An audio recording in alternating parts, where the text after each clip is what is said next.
Break के बाद रुक करेंगे बुलेटिन की ओर। इस बुलेटिन में बात होगी दतिया की, जहां सेवा पखवाड़ा कार्यक्रम के अंतर्गत जिला प्रशासन एवं पुलिस विभाग ने स्वच्छता अभियान में सक्रिय भागीदारी निभाई। साथ ही बात होगी इंदौर की, जहां दुर्गा पूजा समिति के 97वें शारदों उत्सव की शुरुआत 26 सितंबर से होगी। ऐसी तमाम खबरों पर विस्तार से करेंगे चर्चा। बलरामपुर जिले के शंकरगढ़ में लगातार भारतीय जनता पार्टी के द्वारा सेवा पखवाड़ा के तहत कार्यक्रम चलाया जा रहा है। आपको बता दें कि 17 सितंबर से ये कार्यक्रम अलग अलग बूथों में अलग अलग कार्यक्रम के माध्यम से सेवा पखवाड़ा का कार्यक्रम चल रहा है। शंकरगढ़ के ग्राम पंचायत बेलकोना में निःशुल्क स्वास्थ्य का आयोजन किया गया था, जिसमें मुख्य अतिथि के रूप में सामरी विधानसभा क्षेत्र के विधायक उदेश्वरी पैकरा भी मौजूद रही। उनके साथ स्थानीय जनप्रतिनिधि और भाजपा के कार्यकर्ता, ग्रामीण जन और स्वास्थ्य विभाग की टीम शामिल थे। सेवा पखवाड़ा कार्यक्रम में स्वच्छता, रक्तदान, स्वास्थ्य संबंधित गतिविधियां प्रमुख रूप से शामिल हैं। कार्यक्रम के बाद विधायक ने ग्रामीणों से भेंट मुलाकात करते हुए उनका हालचाल जाना और क्षेत्र के बारे में जानकारियां ली। निःशुल्क स्वास्थ्य शिविर में अनेक लोगों ने स्वास्थ्य सुविधाओं का तत्काल लाभ लिया। कार्यक्रम में मौजूद विद्यार्थियों से भी उन्होंने बातचीत की और शिक्षा से संबंधित विषय पर चर्चाएं की। कार्यक्रम का संचालन करते हुए सफल कार्यक्रम के लिए मंडल के महामंत्री मोनू अग्रवाल ने सभी का धन्यवाद दिया। बलरामपुर से सी न्यूज संवाददाता मुकेश सिंह की रिपोर्ट। सेवा पखवाड़ा कार्यक्रम के अंतर्गत शुक्रवार को जिला प्रशासन एवं पुलिस विभाग ने स्वच्छता अभियान में सक्रिय भागीदारी निभाई। इसमें कलेक्टर स्वप्निल वानखेड़े एवं पुलिस अधीक्षक सूरज वर्मा स्वयं जिला चिकित्सालय दतिया पहुंचे और वहां श्रमदान करते हुए झाड़ू लगाई। प्रशासनिक अधिकारियों को श्रमदान करता देख अस्पताल परिसर के स्टाफ और आम नागरिक भी स्वच्छता अभियान में शामिल हुए। कलेक्टर ने स्वच्छता को लेकर अभियान न मानकर इसे दैनिक जीवन शैली का हिस्सा बनाने की आवश्यकता बताई और नागरिकों से घर, मोहल्ले व सार्वजनिक स्थानों को स्वच्छ रखने का आह्वान किया। पुलिस अधीक्षक ने भी हर नागरिक से स्वच्छ भारत मिशन को सफल बनाने में अपनी जिम्मेदारी निभाने का आग्रह किया। कार्यक्रम में चिकित्सालय के डॉक्टर, नर्सिंग स्टाफ, स्वास्थ्य कर्मी और आम नागरिकों ने भी श्रमदान कर अस्पताल परिसर की सफाई की और स्वच्छता का संदेश फैलाया। इस पहल ने प्रशासनिक अधिकारियों की प्रतिबद्धता को दर्शाया और सेवा पखवाड़ा के तहत जिले में भविष्य में भी ऐसे स्वच्छता अभियान आयोजित किए जाएंगे। आइए जानते हैं इस विषय में कलेक्टर दतिया स्वप्निल वानखेड़े का क्या कुछ कहना था। आज हॉस्पिटल का निरीक्षण किया गया। उसका एक उद्देश्य था कि रैन बसेरा यहाँ जरूरत है, क्योंकि जो परिजन आते हैं उनको रहने के लिए रात को व्यवस्था नहीं होती है, तो रैन बसेरा बनाने का यहाँ विचार चल रहा है, जिसके लिए प्रयास किया जाएगा। साथ ही में जो डिलीवरी वार्ड है, एएनसी और पीएनसी, उसका भी निरीक्षण किया गया है। एमएलसी वार्ड का भी निरीक्षण किया गया है। एसपी सर के द्वारा भी जहाँ जहाँ ज़रूरत है वहाँ सजेशंस बताए गए कि लाइट की व्यवस्था एवं जो अलग अलग व्यवस्था है सुरक्षा की दृष्टि से, वो भी बताया गया। इसके साथ साथ ही एनआरसी का भी निरीक्षण किया गया, ताकि जो कुपोषित बच्चे हैं उनकी अच्छी देखभाल हो और ज़्यादा से ज़्यादा अच्छी केयर उनको दिया जा सके। लगातार ये विजिट जारी रहेगी अस्पताल की, ताकि अस्पताल प्रबंधन अच्छा हो। दतिया से सी न्यूज संवाददाता नितिन दांतरे की रिपोर्ट। तहसील मुख्यालय बजाग के ग्राम आमा डोंगरी के जागरूक युवाओं ने सड़क सुरक्षा को लेकर एक महत्वपूर्ण पहल की है और जगह जगह सड़कों पर पड़े गड्ढों को भरने का काम सफलतापूर्वक कर रहे हैं। हाल ही में सिंहपुर के पास लंबे समय से मौजूद बड़े गड्ढों को ईंट, गिट्टी और सीमेंट से भरकर दुरुस्त किया गया, जहां शासन प्रशासन की ओर से कोई ध्यान नहीं दिया गया था और दुर्घटना की आशंका बनी हुई थी। इससे पहले भी युवाओं ने शहडोल पंडरिया मार्ग पर आमा डोंगरी के पास खतरनाक गड्ढों को भरकर सड़क को सुरक्षित बनाया था।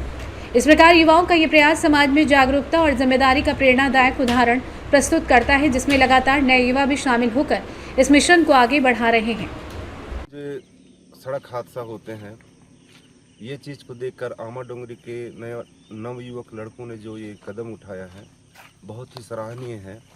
इससे पहले लगभग 4 दिन पहले आमा डोंगरी के पानी टंकी के पास जो बहुत बड़ा गड्ढा था, उसको यही समिति ने मिलकर गड्ढा का भरपाई किया था।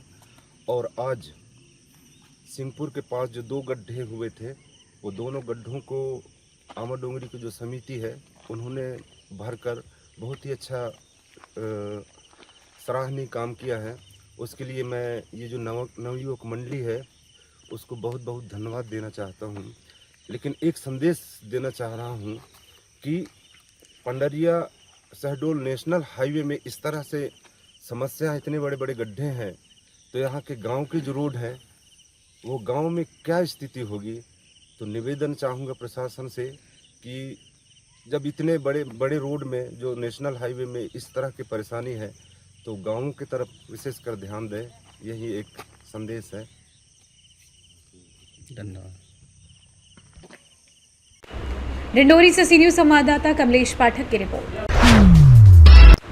शिक्षा व्यवस्था को लेकर शासन प्रशासन सुधार की बातें करता है, लेकिन गुरुवार को अनुविभागीय अधिकारी के निर्देशन में हुए औचक निरीक्षण में बजाक विकासखंड की प्राथमिक शाला सुनपुरी की जर्जर हालत उजागर हुई।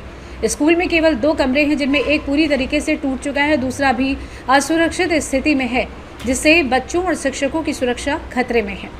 कक्षा 1 से 5वीं तक के 32 बच्चे एक ही कमरे में एक ही शिक्षक के भरोसे पढ़ रहे हैं, जिससे शिक्षा की गुणवत्ता प्रभावित हो रही है। मध्याह्न भोजन योजना में भी लापरवाही मिली है। बच्चों को निर्धारित मेन्यू के अनुसार पोषण युक्त भोजन नहीं मिल पा रहा है और स्कूल के शौचालय भी पूरी तरीके से अनुपयोगी हैं। इससे स्वच्छता व स्वास्थ्य पर संकट पैदा हो रहा है। ग्रामीण बताते हैं कि सुरक्षित भवन व सुविधाओं के अभाव में बच्चे पढ़ाई से दूर हो रहे हैं। इस निरीक्षण से शिक्षा विभाग की गंभीर लापरवाही सामने आई है, इसलिए जर्जर भवन की मरम्मत, शौचालय की दुरुस्ती, मध्याह्न भोजन योजना में पारदर्शिता और अतिरिक्त शिक्षकों की नियुक्ति कर बच्चों को सुरक्षित और गुणवत्तापूर्ण शिक्षा देने की आवश्यकता है। डिंडोरी से सी न्यूज़ संवाददाता कमलेश पाठक की रिपोर्ट। इंदौर में बंगाली समाज अपनी सांस्कृतिक धरोहर का उत्सव मनाने के लिए पूरी तैयारी में है, जहां सार्वजनिक दुर्गा पूजा समिति का 97वां शारदोत्सव 26 सितंबर से बंगाली स्कूल एंड क्लब परिसर में शुरू होगा। ये 7 दिवसीय उत्सव 1 अक्टूबर तक धूमधाम से चलेगा, जिसमें आनंद बेले में बंगाल के पारंपरिक व्यंजन जैसे भापा इलिश, मटन करी, चिंगरी मलाई करी, चिकन बिरयानी, रसगुल्ला, संदेश और मिष्टी दोई का आनंद लिया जाएगा। विशाल पंडाल में शाम 9 बजे से नृत्य, गीत, संगीत, ढाक की थाप और बच्चों की प्रतियोगिताएं आयोजित की जाएंगी, जबकि जलमहल की झलक और भव्य दुर्गा प्रतिमा मुख्य आकर्षण होंगे। बंगाली महिलाओं की पारंपरिक सिंदूर खेला भी उत्सव को और खास बनाएगी। हजारों बांग्ला समाज के लोग इस आयोजन में भाग लेंगे और वाटरप्रूफ पंडाल में हर शाम रंगारंग कार्यक्रम में सुंदर संगम प्रस्तुत करेगा। आइए जानते हैं इस विषय में रविशंकर राय चौधरी का क्या कुछ कहना था। बंगाली स्कूल एंड क्लब के तरफ से आप सबको अभिनंदन, नमस्कार।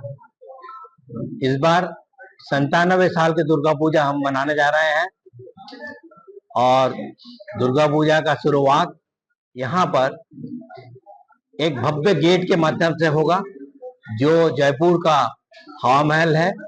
आपको पूरा गेट बनने के बाद आपको ऐसा लगेगा ये जयपुर का हवा महल आप देख रहे हैं। आप अंदर आते हैं तो अंदर भी हमने बहुत अच्छा अरेंजमेंट किया डेकोरेशन के साथ में। हमारा कार्यक्रम जो शुरू होगा 26 तारीख शाम से शुरू होगा। 26 तारीख और 27 तारीख 2 दिन आनंद मेला है, जो हमारे कलकत्ते से रसोईया आ रहे हैं और विभिन्न प्रकार के बंगाली व्यंजन बनेगा और वो हम लोग सभी लोग स्वाद लोग चख सकते हैं। इसके बाद 28 तारीख को सवेरे हमारा सबसे पहले पूजा शुरू होगा बेलतला में। बेलतला में पूजा करने के बाद फिर शाम को माँ का मूर्ति होगा उसमें प्राण प्रतिष्ठा होगी और प्राण प्रतिष्ठा होने के बाद जितने लेडीज लोग वरण करेंगे और उसके बाद हमारा पूजा शुरू हो जाता है। शाम को हर रोज 28, 29, 30, 31 चारों दिन हमारे यहाँ और 1 तारीख तक के लिए हमारे पास कलकत्ते से, बम्बई से और यहाँ के लोकल भी रोज का रोज कोई ना कोई कल्चरल एक्टिविटी फंक्शन होगा। और सवेरे 28 तारीख से जो प्राण प्रतिष्ठा हो गई, 29 तारीख सवेरे से हमारा पूजा शुरुआत हो जाता है। सवेरे 9 बजे से लेके करीब 1:30-2 बजे तक पूजा चलती है। इंदौर से सी न्यूज़ संवाददाता अमिल शाह की रिपोर्ट। मीणा समाज सेवा संगठन के प्रदेश अध्यक्ष रामनिवास रावत के नेतृत्व में अवध पटेल को सीहोर जिले का अध्यक्ष नियुक्त किया गया है। नवनियुक्त जिला अध्यक्ष का पूर्व प्रदेश अध्यक्ष एडवोकेट हरि सिंह वर्मा महरुंदा ने माला पहनाकर और मिठाई खिलाकर स्वागत किया। इसके बाद अवध पटेल ने अपनी जिला कार्यकारिणी का गठन किया। इसमें जिले के वरिष्ठ और युवा सदस्य शामिल किए गए। जल्दी सभी नवनियुक्त सदस्यों को नियुक्ति प्रमाण पत्र प्रदान किए जाएंगे। सीहोर जिला अध्यक्ष ने मीडिया को बताया कि वे समाज के हित में कार्य करते रहेंगे और समाज में व्याप्त कुरीतियों को समाप्त करने के लिए भी प्रयासरत रहेंगे। आइए जानते इस विषय में अवध पटेल जिला अध्यक्ष मीणा समाज सेवा संगठन सीहोर का क्या कुछ कहना था। के लिए बहुत सारे कार्य है। तो समाज में जो कुरीतियाँ है उनमें सभी सामाजिक वरिष्ठ जनों का मार्गदर्शन को लेके उनके कार्य को करना। और भी समाज में बहुत से कार्य है, जैसे कि ब्याह शादी है, ये नुक्ते हैं, ऐसे भी कुरीतियाँ जो समाज में हो रही है, उसी सभी सामाजिक सुजाति बंधुओं के साथ में कार्य करने के लिए जो मुझे दायित्व जिला का मिला है, उसके लिए मैं सभी का मार्गदर्शन और उनके आदेश के अनुसार ही कार्य निर्भावना और निस्वार्थ से सेवा भाव करते रहेंगे। हैरुंदा से सीनियर संवाददाता संजय कलमूर की रिपोर्ट। बुलेटिन में फिलहाल के लिए इतना ही। देश दुनिया की बाकी खबरों को जानने के लिए आप देखते रहिए सी न्यूज़ भारत।